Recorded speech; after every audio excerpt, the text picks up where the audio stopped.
Saya lanjutkan kembali dua sisi, saya mau ke Pak Sambo. Boleh ditanggapi tadi itu Pak, mengenai proses rekrutmen polisi sekarang ini bermasalah atau tidak itu dari awal. Kemudian pelatihannya, pendidikannya seperti apa?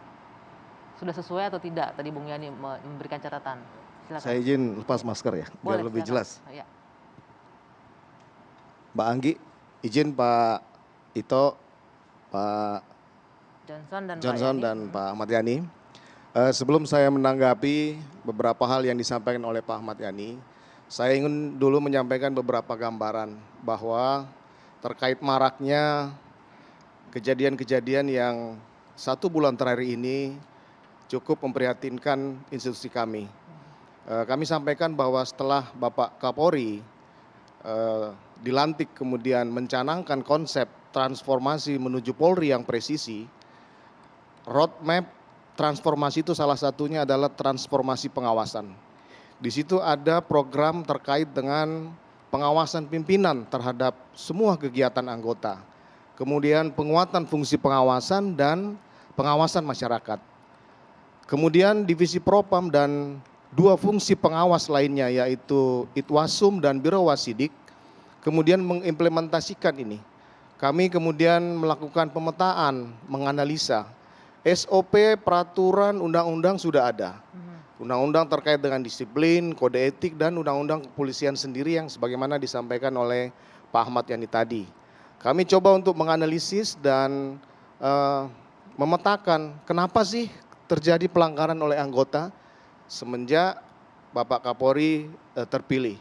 Sehingga nanti strategi dalam memitigasi dan mencegah terjadinya pelanggaran anggota ini berdasarkan metode penelitian yang kami gandeng akademisi, Kompolnas dan beberapa ahli, sehingga nanti mitigasi dan pencegahan ini tepat.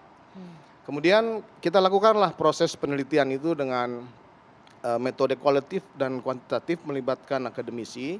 Kemudian didapatkanlah ada 2 faktor penyebab terjadinya pelanggaran anggota. Itu faktor dari individu anggota itu sendiri dan faktor dari organisasi. Faktor individu yang menyebabkan terjadinya pelanggaran anggota adalah ideologi dari anggota. Ideologi ini terkait dengan kecintaan dia kepada institusi. Ini mungkin terkait nanti dengan rekrutmen tadi. Kemudian yang kedua, masalah spiritual dari anggota itu. Kemudian yang ketiga, komunitas anggota itu. Ini juga sangat berpengaruh signifikan terhadap terjadinya pelanggaran anggota. Kemudian dari sisi organisasi, ada budaya kerja. Ini juga menjadi faktor penyebab terjadinya pelanggaran anggota. Sosialisasi terhadap aturan-aturan internal yang mungkin belum maksimal. Fasilitas dan infrastruktur tadi juga disampaikan oleh Pak Ahmad Yani bahwa ini terkait dengan anggaran. Kemudian terkait yang keempat dari masalah organisasi ini adalah indikator kinerja yang harus kita tetapkan sehingga reward dan punishment ini bisa maksimal. Selain boleh saya potong sedikit Pak Sambo, tadi disampaikan ini penyebabnya salah satunya adalah individu, ideologi anggota, spiritualitas, kemudian komunitas juga. Artinya ini lebih balik lagi ujung-ujungnya menarik ke oknum masing-masing dong ya, ke perorangan jatuhnya. Ya. Jadi dari faktor-faktor individu ini kita kemudian menetapkan 3 strategi bagaimana transformasi pengawasan yang dilakukan. Strategi preemptif, preventif, dan represif. Kemudian ada terobosan kerjasama dengan fungsi pengawas eksternal sehingga kami terus dikontrol dalam melakukan pengawasan internal ini. Upaya-upaya preemptif itu terkait dengan beberapa kegiatan seperti meningkatkan solidaritas internal.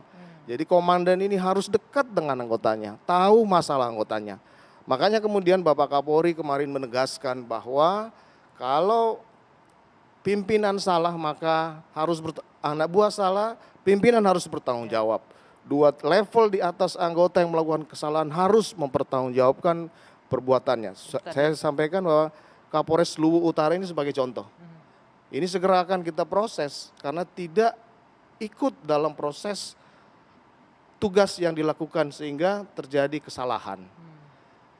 Oke, ada beberapa faktor ya gitu. Bang Johnson, kalau Anda melihatnya ini disebutkan ada faktor dari individualnya dan faktor organisasinya. Artinya kalau bicara individual kan ini selalu ujung-ujungnya hanya lagi-lagi oknum nih berlindung di balik kata-kata oknum yang terlibat seperti itu. Tapi secara big picture-nya kan orang melihat ini institusi polisinya yang tercoreng gitu loh.